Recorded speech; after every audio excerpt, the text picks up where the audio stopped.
দিনু নামে একটি কৃষক ছিল যে গ্রামের মধ্যে তার স্ত্রীকে নিয়ে থাকত।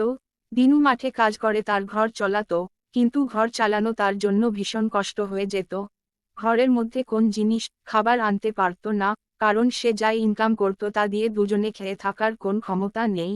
সাথে ছিল ওদের একটা গরু। একদিন সে মাঠে কাজ করতে করতে ভাবল, বাড়িতে যে গরুটা আছে সেটা দিয়ে তো কোন কাজ হয় না, সেটাকে বিক্রি করে কিছু টাকা পেলে ঘরের মধ্যে কিছু জিনিস নিয়ে যাব।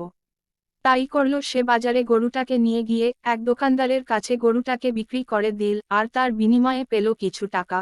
সেই টাকা দিয়ে সে ঘরের জন্য চাল জিনিসপত্র নিয়ে আসে, কিন্তু গরুটার জন্য কোন মায়া ছিল না তার মধ্যে। তারপর সে জঙ্গলে গেছিল কাজ করতে, ঘরের জ্বালানোর জন্য কাঠ আনতে গিয়েছিল। তারপর একটা বাঘ এসে তাকে ধরল। তখন বাঁচানোর জন্য কেউ নেই। বাড়িতে এসে তার স্ত্রীকে খবর দেয়, কিন্তু সেদিকে তাকে বাঁচানোর জন্য কেউ নেই। তখন সে গরুটা সেখানে আসে। স্বয়ং কৃষ্ণ ঠাকুর ছিল সেই গরুটার সাথে। ঠাকুর নিজের হাতে তাকে রক্ষা করে। এভাবে সে বাঘের কাছ থেকে মুক্তি পেল। আজকে গরুটা ছিল বলে সে বাঁচতে পেরেছে।